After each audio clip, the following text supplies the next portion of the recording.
ED दफ्तर में भूपेंद्र सिंह हुड्डा पहुंच चुके हैं। मनी लॉन्ड्रिंग मामले में पूछताछ के लिए भूपेंद्र सिंह हुड्डा को बुलाया गया है। चलिए इसी पर ज्यादा जानकारी के लिए सीधा रुख करेंगे, हमारे संवाददाता विनय सिंह हमारे साथ जुड़े हैं। विनय, बहुत बड़ी खबर, कांग्रेस के बड़े नेता, बड़ा चेहरा, कद्दावर नेता भूपेंद्र सिंह हुड्डा को ईडी की ओर से नोटिस जारी किया गया मनी लॉन्ड्रिंग मामले में, और ईडी दफ्तर भी पहुंच चुके हैं। जरा पूरे मामले पर अपडेट दें। देखिए, बिल्कुल हरियाणा के पूर्व मुख्यमंत्री भूपेंद्र सिंह हुड्डा को ईडी ने बुलाया है एक मनी लॉन्ड्रिंग का मामला, क्योंकि ये बताया जा रहा है कि जब भूपेंद्र सिंह हुड्डा हरियाणा के मुख्यमंत्री थे तब जो मानेसर है वहाँ पे जमीन के खरीद का एक मामला है। मैं आपको बता दूं कि ये पीछे ईडी दफ्तर है जहाँ पर फिलहाल भूपेंद्र सिंह हुड्डा मौजूद हैं और यहाँ पे फिलहाल पूछताछ चल रही है। और ऐसे में क्योंकि भूपेंद्र सिंह हुड्डा यहाँ पे मौजूद हैं और यहाँ पे पूछताछ चल रही है, क्योंकि मनी लॉन्ड्रिंग का ये मामला जहाँ पे बताया गया कि जब भूपेंद्र सिंह हुड्डा हरियाणा के मुख्यमंत्री थे तब मानेसर में जो जमीन का आवंटन हुआ था उसमें कुछ गड़बड़ी पाई गई थी, और उसी में पूछताछ के लिए ईडी की तरफ से ये नोटिस दिया गया, बुलावा आया है। और अब फिलहाल भूपेंद्र सिंह हुड्डा ईडी दफ्तर में यहाँ मौजूद है और उनसे पूछताछ चल रही है।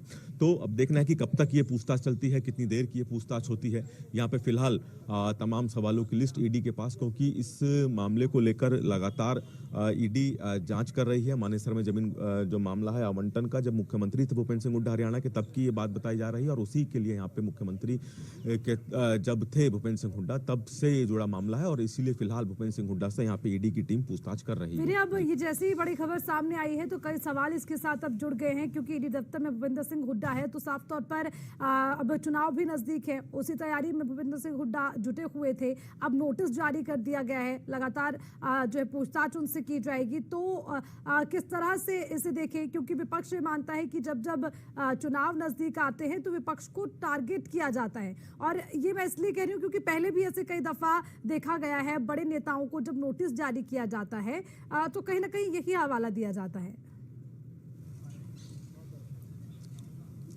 और देखिए, बिल्कुल इस तरह की जो जब भी ईडी की तरफ से इस तरह का नोटिस से बुलावा आता है तो कहीं ना कहीं विपक्षी पार्टियों की तरफ से राजनीतिक प्रेरित बताया जाता है, क्योंकि इस साल लोकसभा चुनाव है, उसके बाद हरियाणा विधानसभा चुनाव, और ऐसे में भूपेंद्र सिंह हुड्डा को यहाँ पे बुलाया जाना कहीं ना कहीं अब कांग्रेस इसको एक बार फिर से राजनीतिक द्वेष बता रही है। और राजनीतिक द्वेष के लेकर इससे पहले भी लगातार कांग्रेस की तरफ से जब भी इस तरह का बुलावा हो, चाहे वो कांग्रेस हो या फिर आम आदमी पार्टी, जब भी ईडी की तरफ से इस तरह का नोटिस आता है, बुलावा आता है, तो उसको राजनीतिक प्रेरित बताया जाता है। अब जब भूपेंद्र सिंह हुड्डा को यहाँ बुलाया गया है, उनसे पूछताछ की जा रही है, तो इसको भी कहीं ना कहीं कांग्रेस की तरफ से राजनीतिक बताया जा रहा है, क्योंकि इस साल लोकसभा चुनाव और उसके बाद हरियाणा विधानसभा चुनाव, और लगातार भूपेंद्र सिंह हुड्डा क्योंकि जो हरियाणा में अलग अलग दौरे कर रहे हैं, रैलियां कर रहे हैं, कहीं ना कहीं कांग्रेस को मजबूती देने की कोशिश कर रहे हैं, तो कहीं ना कहीं अब जो ईडी का ये बुलावा जो भूपेंद्र सिंह हुड्डा को आया है उसको भी कांग्रेस के जो नेता है राजनीतिक प्रेरित बता रहे हैं। हालांकि देखना है कि ईडी क्या सवाल जवाब करती है, क्योंकि ईडी की तरफ से कहा जाता रहा है कि वो सिर्फ अपना काम कर रही है, और उसी के तहत तमाम नोटिस जारी किए जाते हैं, तमाम लोगों को बुलाया जाता है, और उसी के तहत अब यहाँ पे भूपेंद्र सिंह हुड्डा को भी बुलाया गया है। आप ईडी दफ्तर के बाहर है, क्या देख पा रहे हैं आप भूपेंद्र सिंह हुड्डा के साथ, और कौन वहां पर मौजूद है? क्या अकेले ईडी दफ्तर पहुंचे हैं भूपेंद्र सिंह हुड्डा, या उसके अलावा भी उनके साथ कोई और मौजूद है? नहीं, उनके साथ अभी फिलहाल कोई नहीं आया है। भूपेंद्र सिंह हुड्डा खुद यहाँ आए हैं। भूपेंद्र सिंह हुड्डा ये कहें तो फिर अकेले ही ईडी दफ्तर आए हैं, और ये ईडी दफ्तर में फिलहाल भूपेंद्र सिंह हुड्डा मौजूद हैं, और चूंकि उनके साथ कोई नहीं आया, उनको बुलाया गया था, इसलिए जिसके तहत वो आए हैं। फिलहाल भूपेंद्र सिंह हुड्डा ईडी दफ्तर में अकेले मौजूद हैं। और इस तस्वीर के सामने आने के बाद एक और सवाल जहन में आता है और उठना लाजमी भी है कि बड़े गुपचुप तरीके से ईडी दफ्तर पहुंच गए भूपेंद्र सिंह हुड्डा, क्योंकि कांग्रेस के नेताओं को जब ईडी की ओर से तलब किया जाता है तो खुद ही कांग्रेस के जो नेता हैं वो विरोध करने के लिए माफी चाहूंगी, कई तरह के सवाल जो है उनके समर्थकों की ओर से किए जाते हैं। लेकिन यहाँ पर जिस तरह से आप जानकारी दे रहे हैं, अकेले ईडी दफ्तर भी पहुंच गए भूपेंद्र सिंह हुड्डा, अब कब तक की पूछताछ चलेगी उसको लेकर भी सवाल बरकरार। देखिए, अभी ये तो नहीं कहा जा सकता कि कब तक ये पूछताछ चलती है, चूंकि भूपेंद्र सिंह हुड्डा यहाँ मौजूद हैं और उनसे पूछताछ की जा रही है। कब तक ये पूछताछ चलती है ये तो नहीं कहा जा सकता, लेकिन कहीं ना कहीं अभी चूंकि ये जानकारी जैसे ही आई कि भूपेंद्र सिंह हुड्डा ईडी दफ्तर पहुंचे हैं, वैसे ही हरियाणा की जो राजनीति है गलियारों में हड़कंप मचा। और उसके बाद जब पता चला कि सवालों की पूछताछ के लिए यहाँ बुलाया गया है, तो मनी लॉन्ड्रिंग का जो मामला बताया जा रहा है कि मानेसर में जमीन खरीद से, जमीन आवंटित से ये मामला जुड़ा हुआ है, तो उसको लेकर यहाँ पे फिलहाल बुलाया गया है। तो तमाम सवालों के जवाब जो ईडी की तरफ से पूछे जाते हैं, क्या वो भूपेंद्र सिंह हुड्डा दे पाते हैं, क्या ईडी उनके जवाबों से संतुष्ट हो पाता है या नहीं, ये भी देखना होगा। हालांकि इंतजार करना होगा कब तक ये पूछताछ चलती है और क्या पूछताछ के बाद भूपेंद्र सिंह हुड्डा की तरफ से कोई प्रतिक्रिया आती है नहीं। फिलहाल ये जरूर है कि पूछताछ अभी चल रही है, भूपेंद्र सिंह हुड्डा ईडी दफ्तर में मौजूद है, और कब तक ये पूछताछ चलेगी इसका भी थोड़ा इंतजार करना होगा। जी विनय, ये चुनावी वर्ष है, क्योंकि चुनाव को लेकर तैयारियां जोरों पर चल रही हैं और इन्हें इलेक्शन पीक डेज कहा जा सकता है। इस बीच में जब तैयारियां होनी चाहिए चुनाव की, उस बीच जो है पूर्व मुख्यमंत्री भूपेंद्र सिंह हुड्डा को नोटिस आया है, तो ये माने कि चुनाव के बीच मुश्किल बढ़ाने वाला हो सकता है ईडी का नोटिस।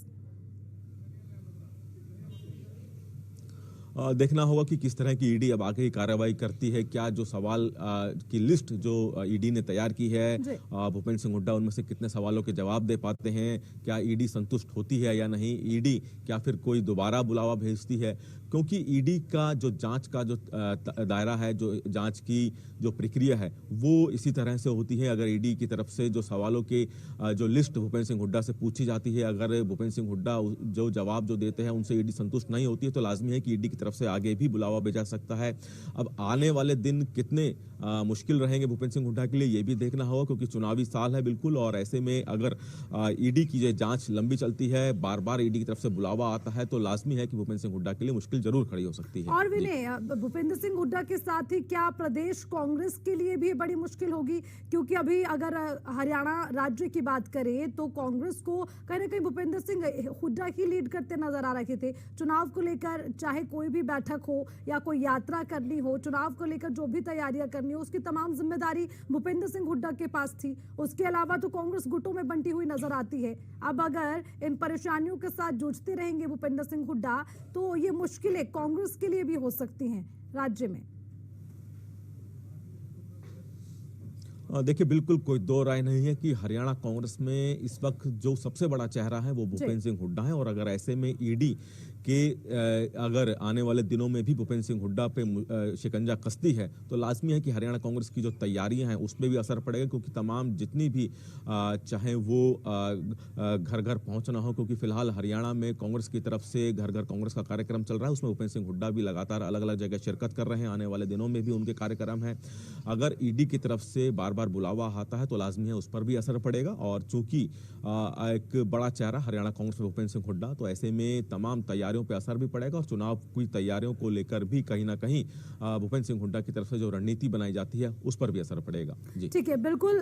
ईडी का नोटिस भूपेंद्र सिंह हुड्डा को पहुंचा है, ईडी दफ्तर इस नोटिस के बाद भूपेंद्र सिंह हुड्डा पहुंचे। लेकिन विनय, वाकई में देखना होगा कि भूपेंद्र सिंह हुड्डा और कांग्रेस के लिए ये कितनी मुश्किलें बढ़ाने वाला हो सकता है।